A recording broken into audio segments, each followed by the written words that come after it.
Krishna, for not wanting to fight. You can put it in the chat for me. Hare Krishna.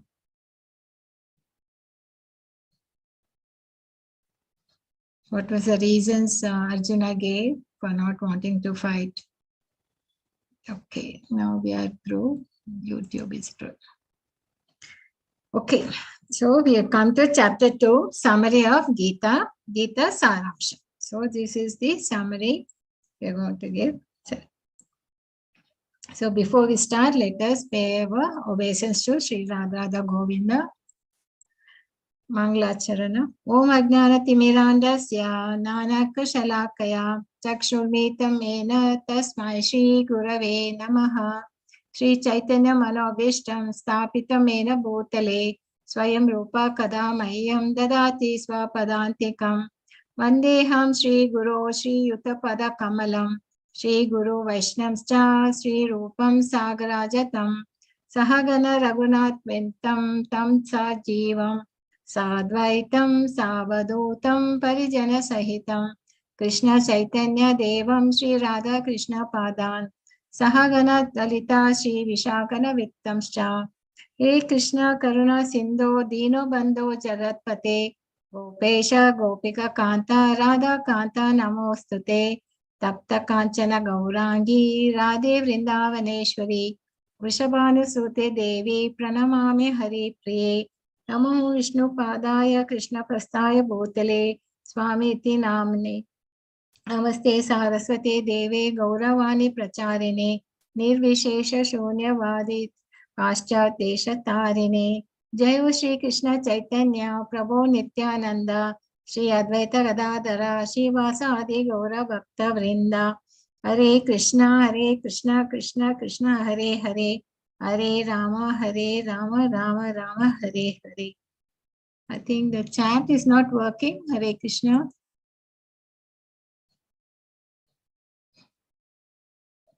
Is there? No? Okay.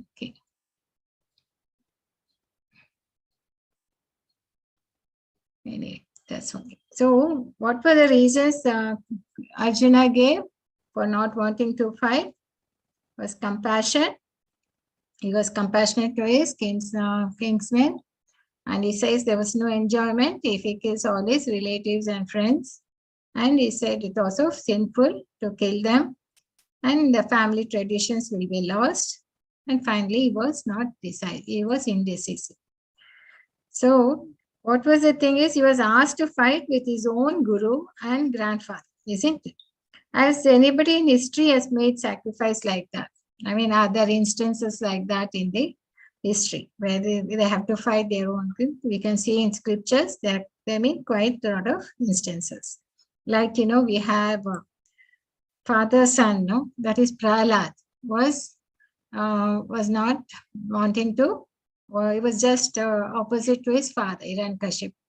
Then these are Aryashvas and Baulashvas and Shatruk. These people, they didn't want to, they took away, they straight away went for self-realization. They didn't want to be as a son to go for grastas. So that is, for Arisa, instead of being just a son to them, they wanted to take the path of renunciation and sannyas. And there was this conflict between older brother and younger brother, Ravana and Vibhishana. And you also have Bali Maharaj, he went against his priest because he said he will give honoris words to Vamana. Then there is a husband and wife, then family man Bharata. So like that, there are a lot of instances where people have gone against their family. So why Arjuna didn't want to fight? We saw all these reasons. For that, Krishna addresses them. He gives the solutions to Arjuna's objections. Okay, in these verses, we find the objections, answers to all these objections. Okay, fear of no enjoyment, fear of sinful activities, destructions of family tradition, and this, he gives the thing.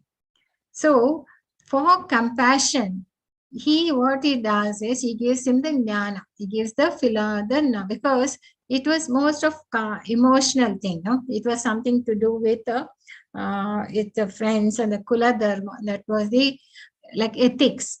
It was a moral ethics, it was a conflict there, whether you have to Kula Dharma or the Kshatriya Dharma. That was what was a thing which was there in the mind of Arjuna. So he gives them the jnana, he gives them the philosophy, knowledge. Then he comes to the no enjoyment was from the material part. That is, if he is not going to feel happy or thing because of the killing them. So that was no enjoyment. It gives them karma kanda. Then for sinful reactions, he gives them buddhi. And for family traditions, he comes. So these are the, from which angle Krishna is giving him the answers. Okay. And finally, when it comes to indecision, this is where there's a change in the Bhagavad Gita. That is the turning point from where the whole philosophy which the Krishna is now giving the signs to Arjuna. So this was the point where at the verse 2.6 where Arjuna comes to the conclusion that is indecisive. That is, he doesn't know what to do. Like, when he comes into that stage, he comes into a crossroad of not knowing how to move forward. That is the turning point in Bhagavad Gita. Okay. So what does Arjuna now surrenders to Krishna? What does he say? Karpanya dosha pahata svabhava prachami tvam dharma sammuda chetaha. Et shreya shreyan nishchitam brohi tanme sishyaste ham sadi mam tvam prapanam. Prapanam is surrendering. So now he says, I'm confused about my duty. See, he doesn't know what to do, what his duty is. Duty is to the family or to the as a Kshatriya. And I've lost all composure because of my weakness. And in this condition, I'm asking you to tell me clearly what is best for me. And see, now he's telling what is best for me, what to do. And now I am a disciple and a soul surrendered unto you. Please instruct me. So here he says, Shishyaste ham sadi mam tvam. That is, Shishyas means now see, till now when he was talking in chapter 1, what we saw, it was all like a friendly, because he was a friend to, Krishna was a friend to him. Okay. From that mode, he was talking to him and he was discussing all his doubts, right? And all that reasons and time. So when he came to the indecision, then he knew that he can no longer know what to do. So then he surrenders. He says, I am now your disciple and a soul surrendered unto you. Please instruct me. So now he wants Krishna as a guru. No, he no longer as a friend. See, from friends you'll get some advice or nothing. Only from a guru you'll get the real instructions, to how to go about. The friend means he'll just tell you on the surface, you do this, why don't you do that? No, he will just won't give you clear instructions or clear directions. Only when a guru will have really looks into the problem and tries to give you a solution, right? So now the relationship changes, saying now what is this? I'm your student now, I'm your disciple, please tell me. And that too, what he's asking is telling what is best for me. Clearly tell me what is best for me. Nishchitam bruhi tanme. Give me the best for me. So finally, he surrenders to Krishna and then he asks. So till then, Lord Krishna doesn't talk. See, till the whole thing, when all that 40, 50 verses, when Arjuna is talking and everything, Krishna is just listening and listening and listening. Only when he turns around and asks him directly, please instruct me. This is when Krishna is going to answer. So whenever Lord Krishna speaks in Bhagavad Gita, they address it as Sri Bhagwan Watcher.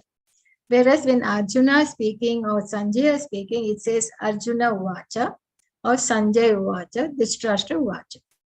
Only when it comes to when Lord Krishna is speaking, it says Sri Bhagavan Watcher. So we have to look at this. Why we are saying as a Sri Bhagavan Watcher, we need to look at that. So for that, I just want to take you to an analogy. See, suppose you're driving to a far off place, and in the farther end, you see some clouds. So something is there, you see some clouds like thing, but only when you go slowly to get nearer, you see it's a mountain and there are a lot of trees around. And when you go further, closer to the mountain and to the thing, then you see there's a parrot in it. So when you're far off, you don't see, you just see a mountain, cloudy. And then same way, when you want to understand the Lord, the one who is controlling the whole cosmic and thing, in the beginning, when you want to understand, you will understand him only as a Brahman realization. That is what is known as. You only see his energy and his effulgence. So that we call it as a Brahman realization.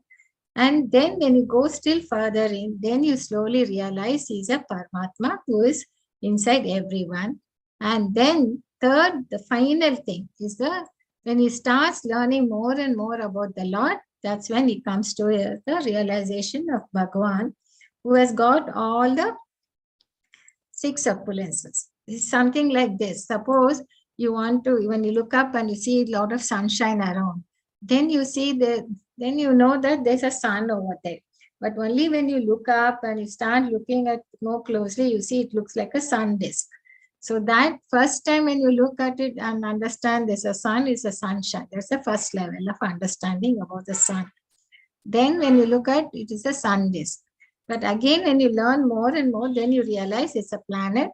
They're round with this lot of heat and light is coming over there. So we start. Same way, when you go deeper into understanding the Lord, then you realize this is the 3 stages of realization, one in the transcendental. So, and what is the Bhagwan is there? There's a description given by Parashramuni saying, he is one person who is full of knowledge and is full of power and full of wealth and full of beauty, full of fame and austerity. But when you see in the world now, somebody will be having full of knowledge. I mean, he'll be a knowledgeable person and all that, but he may not be powerful. He may not be famous, or he can be famous also, but he may not be wealthy, or he may not be beautiful. So here they might have 1 or 2 of these opulences, these characteristics, but he may not have all the other things.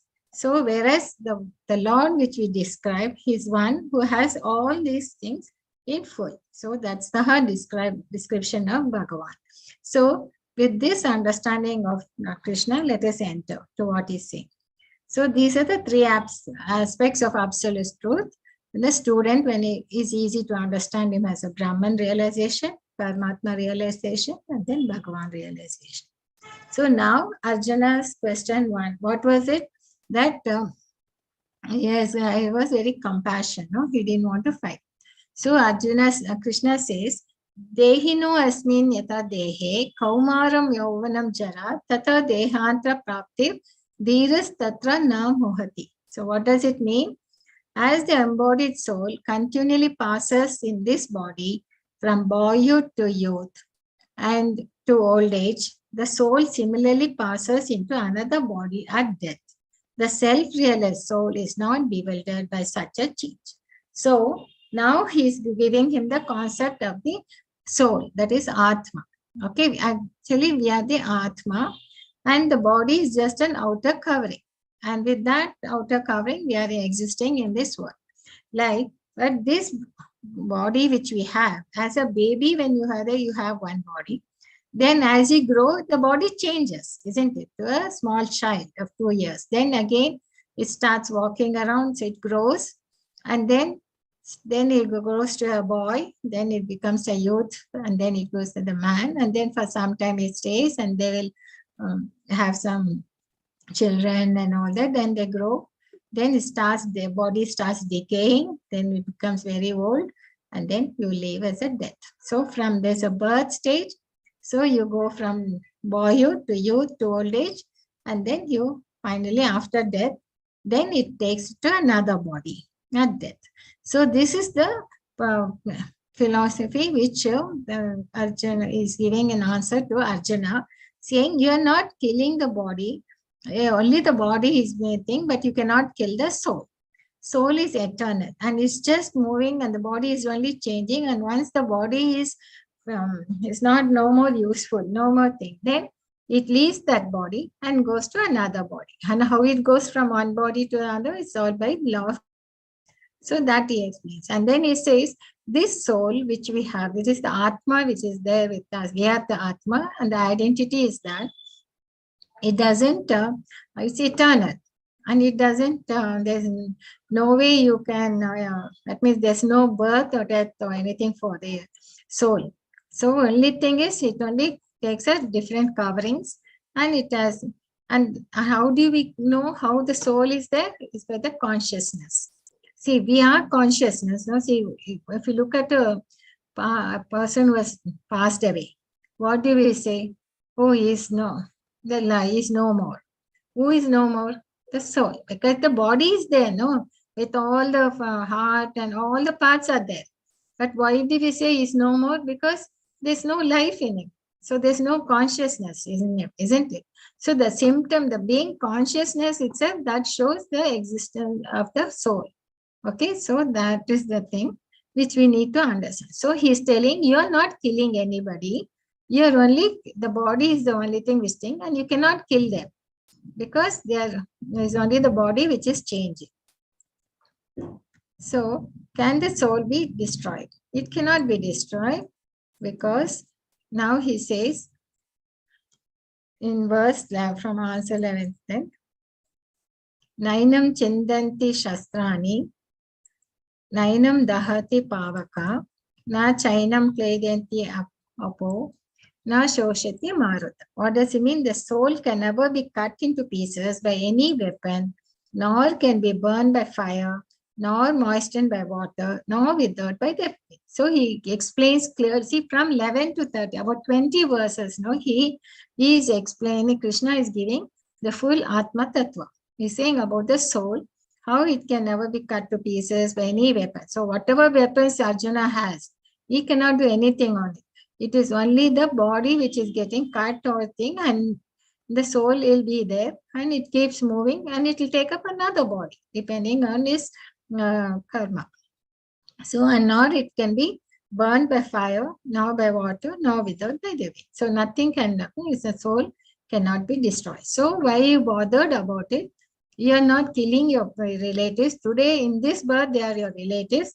The next birth, they can be something else. So you are not killing them. You are there, and they were there before, and they will be there afterwards also. But only thing is, they will be taking up a different bodies, and different relationships will be there. Okay, so you are not killing them. So why don't you fight? This was the answer he gives for his compassion. Now comes for the second question was no enjoyment. No, hatova praptyasi swargam jitva va bokshasi mahim tasmad uttishta kaunteya yudaya krita nishchaya.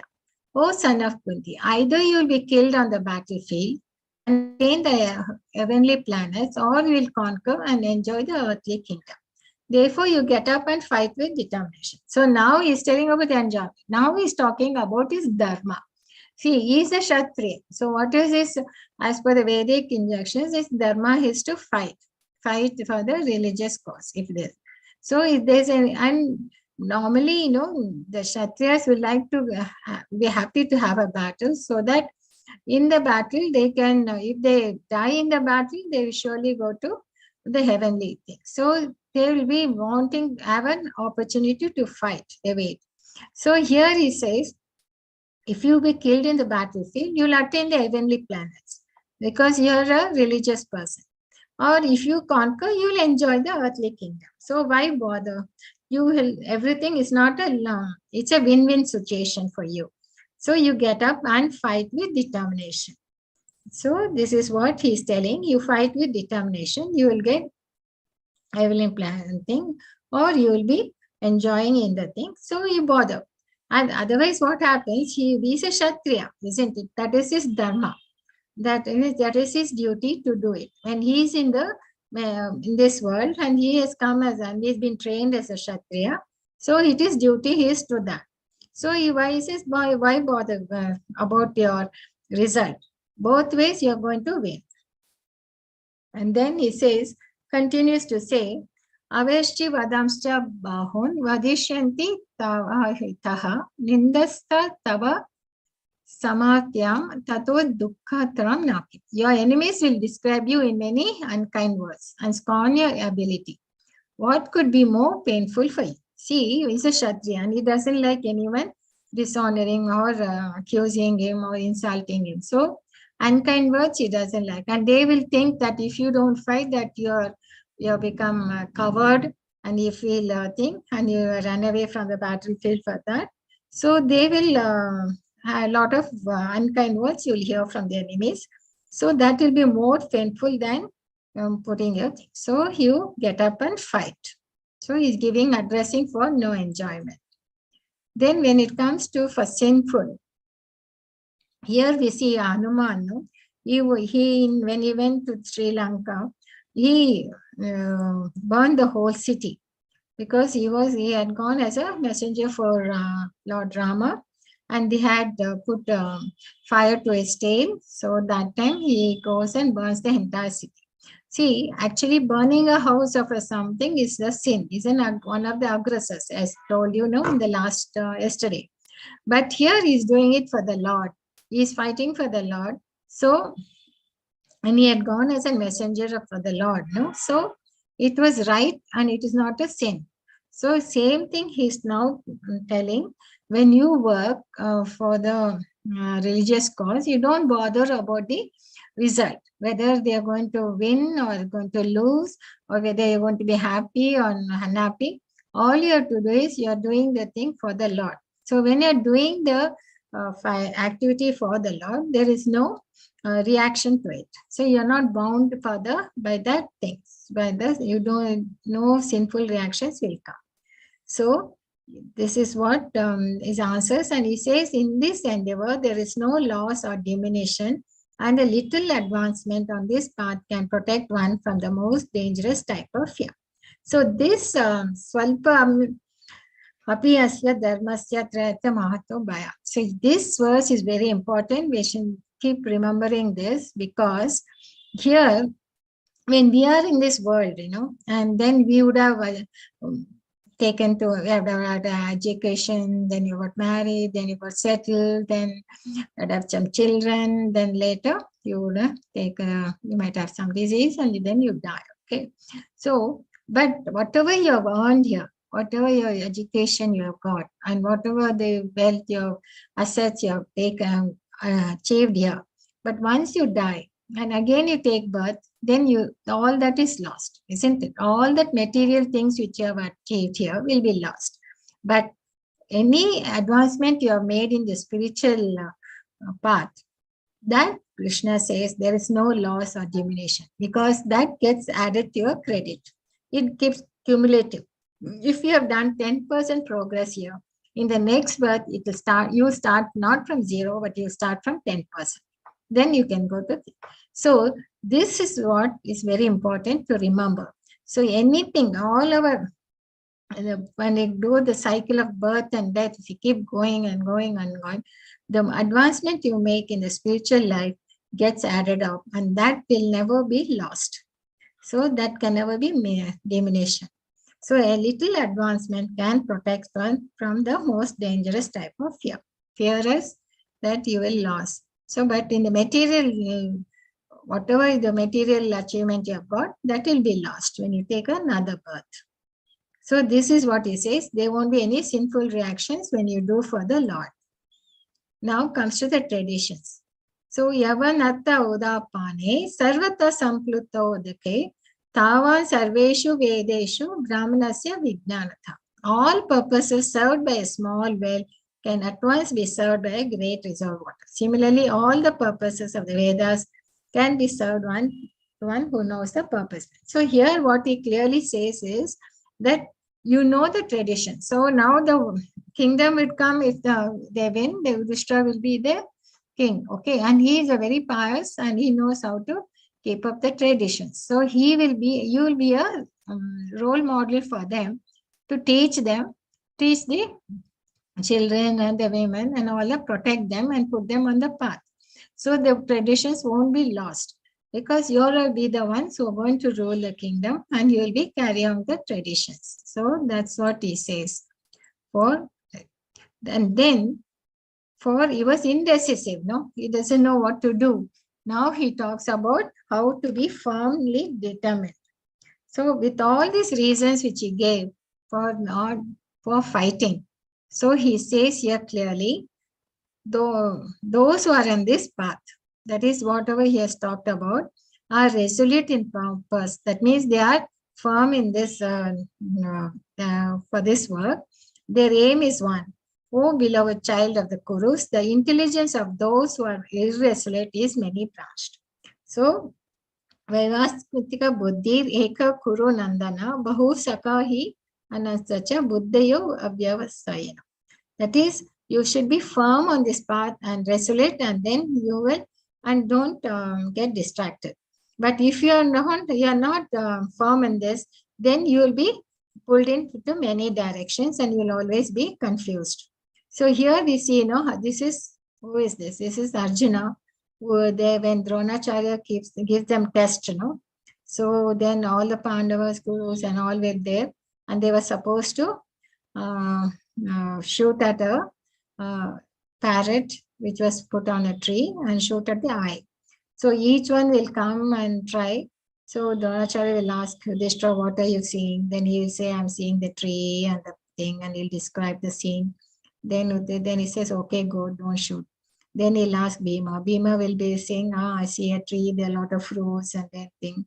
So like that, each one will be thinking. When it comes to Arjuna, he says, I am only seeing the eye of the parrot. So then he says, okay, now you release the arrow. So like that, you should be focused and determined. Then you might say, how come he's indecisive today? But that was then. Today, he was this thing because of the seeing his own guru and grandfather, relatives, everybody, right on the battlefield. So he says, now with this, whatever I said, you be firm in this purpose and fight, and don't look at what will be the result and all that. You would be very firm in this. So then there won't be decision. So, but now Arjuna has got a query. He says, how is one, if a person is Chitta Prajna, then how does he look? What are the characteristics of such a person? Because you say you should be Chitta Prajna, that means you should be firm in this. Then how such a person should be? So then Sri Bhagwan Watcher, Prajahati Yeda Kaman, Sarvan Partha Manogatan, Atmani Evat Manasta Tushta, Chitta Prajna Tadochati. Supreme Personality of Godhead said, O Partha, when a man gives up all varieties of sense desires which arise from mental concoction, and when his mind finds satisfaction in the self alone, then he is said to be in pure transcendental consciousness. So we have a best example here of Prahlad. See, he was all the time in the remembrance of the Lord Narayana. So whatever his father was sending, so many people to kill him, and they were torturing him with there were a lot of snakes put in, they were trying to beat him, they even pushed him from the mountain, and so many things. But nothing happened to him because he was firmly believing in Lord Narayana, and that was his, that shows his Chitta Prajna. He was fully in the transcendental consciousness. Even when they put him in the fire, nothing happened to him because he was fully protected by the Lord. That was his determination. That was his how he was steady in his consciousness on the Lord. And we have our own example. He's our Prabhupada. As I said earlier, we showed that he was all the time thinking about his mission for what his spiritual master was saying, that he has to spread this message in English-speaking world, and he has to carry out that. And if he gets money, he has to need to print the books. So this was their thing, all the time in him. So even when he didn't hesitate when he got an opportunity to go to US, in the late 70s or 60s, and then he could achieve that.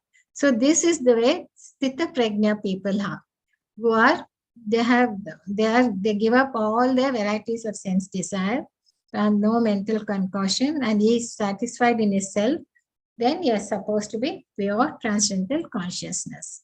Then comes the problem how people can be the sense gratification. We said no, they have to control the senses. Now it comes to give a small example here how a person, there might be a harmless contemplation, but that can cause somebody to fall down. So suppose like, here there's an example of a boy and a girl. Boy first he sees a girl and then he starts thinking, first it will be only a contemplation when they're seeing a thing. Then later they start liking each other. It's like, like first it will be like, let me just consider this for a moment and all that. Then they say, oh, I like it. So they like each other and all that. Then slowly that becomes an attachment. So when it comes to attachment, then it's slowly the attachment will be so strongly the thing that they don't like to stop. So they want it at all cost. So that will becomes like that. And then the fear of losing it will be there. So once they start fearing or something, then it turns into anger. The relationship can once it, so that's what he says. While contemplating the objects of the senses, a person develops attachment and for them. And from such attachment, lust develops, and from lust, anger arises. Once anger arises, what happens? Then from anger, you will get complete delusion. That is, they are completely confused. What is good, what is bad? They don't know what's happening. And from delusion, bewilderment of memory. Krodha bhavati sammoha, sammoha smriti vibhramaha, smriti brahmasta buddhi nasho, buddhi nasha pranashat. So when intelligence is lost, then he falls down again into the material. That means he doesn't know what is good. He'll forget what is good, what is bad. And then later he'll be mistaking the bad to be the good. And then he'll commit sin and he'll come back. So like this, it starts with something contemplating, but you'll end up with getting into the senses. You fall into the temptation of the senses and then your desire steps. So it's like this in a flow chart is given. Objects, then you get attached to the last, and then finally anger, it gets delusion, then bewildered, then loss of intelligence, and you fall. So this is how this whole thing, this is how we are caught in this material world. We are caught in these objects of senses, and then we start, it could be like even like a small, like, okay, let me try the smoker, just one puff I'll do and all that. And they start into that and slowly get into that flow. And finally, you become an addict to that smoking, addict to drinking, and so many other habits, habits you get into.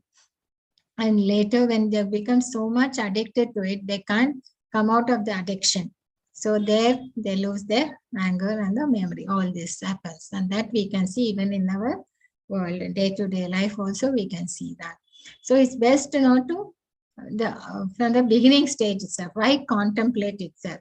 That self, if you can avoid, then you can avoid all this. So the person who is in pure consciousness, they don't, they stop at this itself. They don't even look at the sense objects. So sense gratification. So what did we learn here? The whole thing is that Krishna was the best teacher. See, he listened the whole chapter. Then he starts giving this knowledge of Gita only when Arjuna was ready and he surrendered. And it says, Sanjaya was saying that Krishna smiled at Arjuna when Arjuna was lamenting. So he was not angry at Arjuna. He says, so what, you're coming now and you're trying to give me reasons for not fighting, that too in the middle of the battlefield. He was not angry or didn't shout at him, but he just smiled. So a teacher, should be like that. He should not, otherwise the student will never learn, right? So then, now he's not giving all the answers. It's only short. Which I just rushed through the 70 slokas, but he gave all to the point. He just starts all the questions he answered, and it was very short. So that is now is encouraging Arjuna to fight, and is giving him, and is not forcing Arjuna. No, I'll explain all later. Now you fight. I'll do later. And he doesn't do that. He's giving him all the encouragement, and he's telling you fight now. Okay, do as you like. So this is what was the solutions to the Arjuna's objections, and it is all given. And first one, he said, we are not the body. We are not the body. We are the soul. So you are not doing anything to the soul because you cannot destroy it. And we are the eternal part and parcel of the Lord. And for the enjoyment, he answers, you will get, if you win, you will get kingdom. Otherwise, if you die, you will go to heaven. Then fear of sinful activities. When you do any devotional activity, there is no sin. You won't get bondage to the activities. So then destruction of family. He says, you be a role model to prevent Varna Shankara. Serve the Lord with firm determination. Then you won't be, then don't, fall into the sense gratification. You serve with firm determination. And then we saw how a Srita Prajna is, like Prahlad, and then how a Prabhupada. So this is what was covered in chapter 2.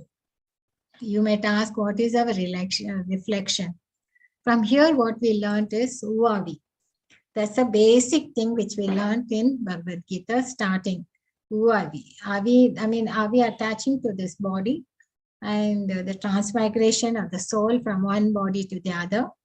And that's the first step we are taking in this spiritual path. So Arjuna surrenders. He takes the time out to get the answers. See, when you come into any conflict or anything, any doubt or any situation in the life, no, you should not say, no, I'll try to get the answer later. You should storm and try to retrospect. You have to introspect yourself, saying, where am I going? What is my goal in life? Is this what I really want to do? And you should try to get at the answer. And for that, you need a spiritual master, isn't it? And here he chose Krishna as a spiritual master, and we saw the characteristics. And so, for any other education, no, in material life, we have seen, we need training, isn't it? You can't just become a doctor by studying the books or anything. You have to enroll into a university and try to learn from a teacher. Only then you will be able to understand medicine or any other course. Same way for spirituality also, we need to have training. That's why we have to go to a guru, shastras, or sages. So books are like our guru. Paramatma is a Chaitanya guru who is there within us, and devotees are the Siksha gurus for us. So when you come to any crossroad, we need to find whom we can go to get our doubts cleared. Otherwise, we'll end up in chaos. Okay. So for spirituality, we need training. So that's something which we learned today. Two things. Who are we? And we need training in spirituality. Okay. With this, I'd like to close so that we can have some discussion, because this is quite a deep knowledge. It's the first time we are entering into the philosophy, right? Hare Krishna, Krishna, Hare Hare, Rama, Rama, Rama, Hare Hare. So, Vancha kalpatu abhyascha, kripa sindhu eva cha, patitam nam pavanebhyo, vaishnavyo namo namaha. Hare Krishna, Krishna Krishna, Hare Hare, Hare Rama, Rama, Rama Hare Hare. I will stop this.